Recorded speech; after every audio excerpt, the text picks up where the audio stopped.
కార్యక్రమం ముఖ్యంగా మీరు ఇది గుర్తుపెట్టుకోవాలి. డిసెంబర్ 9, 2023 తారీఖు నాడు ఇదే గడ్డ మీద ఎల్బీ స్టేడియంలో ప్రమాణ స్వీకారం చేసిన తర్వాత సామాజిక న్యాయం చేయాలి అన్న ఆలోచన ఇది కాంగ్రెస్ వల్లనే సాధ్యం. కాంగ్రెస్ అంటేనే సామాజిక న్యాయం, సామాజిక న్యాయం అంటేనే కాంగ్రెస్ అని ఈ తెలంగాణలో మొట్టమొదటిసారిగా కులగణన చేయడం జరిగింది.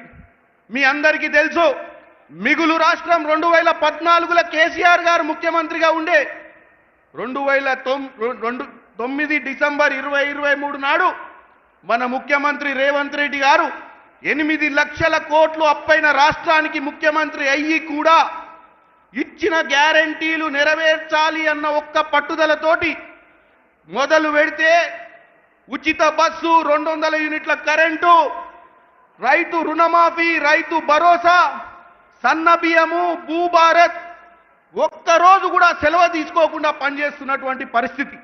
మీ అందరికీ ఒకే ఒక విజ్ఞప్తి, ఇవాళ రాష్ట్ర వ్యాప్తంగా నలుమూలల నుంచి మీరందరూ వచ్చారు. మేమందరం 2023-24 ఎన్నికలలో గెలిచి ఇక్కడ ఉన్నాం. ఇంకో నెల 2 నెలలలో లోకల్ బాడీ ఎన్నికలు వస్తున్నాయి.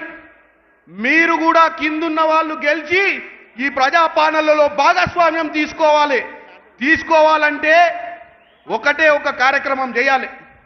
మనం పరిపాలించిన ఈ సంవత్సరన్నర కాలంలో ఏమేమి పథకాలు ఎవరెవరికి అందినాయో వాళ్ళందరినీ కలవాల్సిన అవసరం ఉంది. మనం చేసిన పని మనం చెప్పుకోకపోతే పక్కనున్న బీఆర్ఎస్ పార్టీ రోజు పొద్దున్న లేస్తే సంవత్సరాల పాలన ఏమీ జరగలేదని సోషల్ మీడియాలలో ప్రచారం చేస్తున్నారు. మీరు వాటిని తిప్పి కొట్టాలి. మన దగ్గర రైతు రుణమాఫీ ఎవరికైంది, రైతు భరోసా ఎవరికి ఇస్తున్నాం, 200 యూనిట్ల కరెంట్ ఎవరికి ఇస్తున్నాం, సిలిండర్ ఎవరికి ఇస్తున్నాం, ప్రతి ఇంటింటికి వెళ్ళి సన్న బియ్యం కూడా పెడుతున్నాం. ఇప్పుడు నిన్న మొన్న ఇంద్రమ్మ ఇల్లులు ఇచ్చిన 3500 ఒక్కొక్క నియోజకవర్గానికి.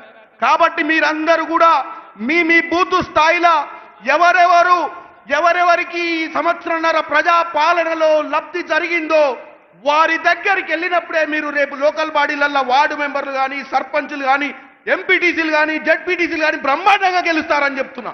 మీరు ఆ పని చేయకపోతే బీఆర్ఎస్ పార్టీ చేసే తప్పుడు ప్రచారాన్ని వాస్తవాన్ని నమ్మే ఒక పరిస్థితి ఉంది.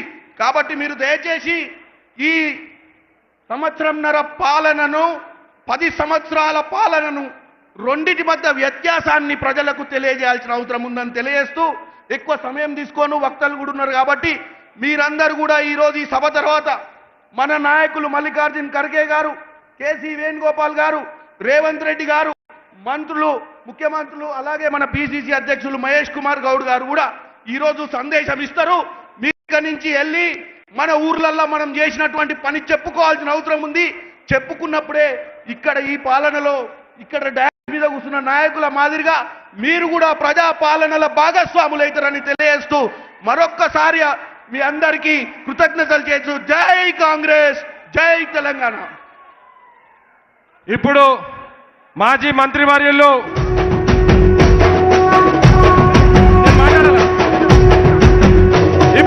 మూడు రంగుల జెండా బట్టి సింగమోలే కదిలినాడు ఒక్కరో కాంగ్రెస్ సూర్యుడు మన రాహుల్ గాంధీ.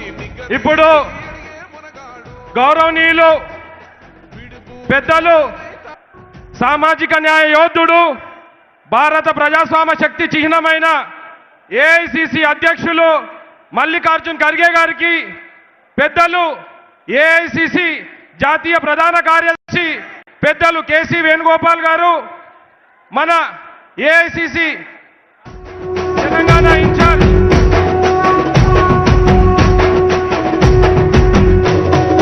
మూడు రంగుల జెండా బట్టి సింగమోలే కదిలినాడు ఒక్కరో కాంగ్రెస్ సూర్యుడు మన రాహుల్ గాంధీ మిగదీసి ఎరిగే మునగాడు. వీడు భూమిన వానైతాడు, బీద సాదల ధైర్యం వీడు, దోపిడి దొంగల భరతం పడతాడు. మన రాహుల్ గాంధీ దేశం బంగారు పోతే అవుతాడు.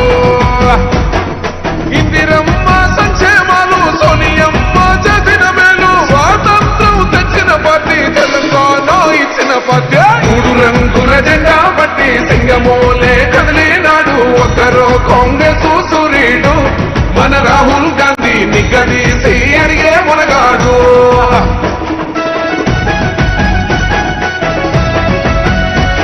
అందరూ కూడా పెద్ద ఎత్తున సపోర్ట్ కొట్టాల్సిందిగా విజ్ఞప్తి చేస్తున్నా. ఇంటింటికి మన మేలే AICC చేసిన అధ్యక్షులు ఇందిరమ్మ వారసుడమ్మ లక్ష్మణుడై అడుగులు వేశాడు ఇప్పుడు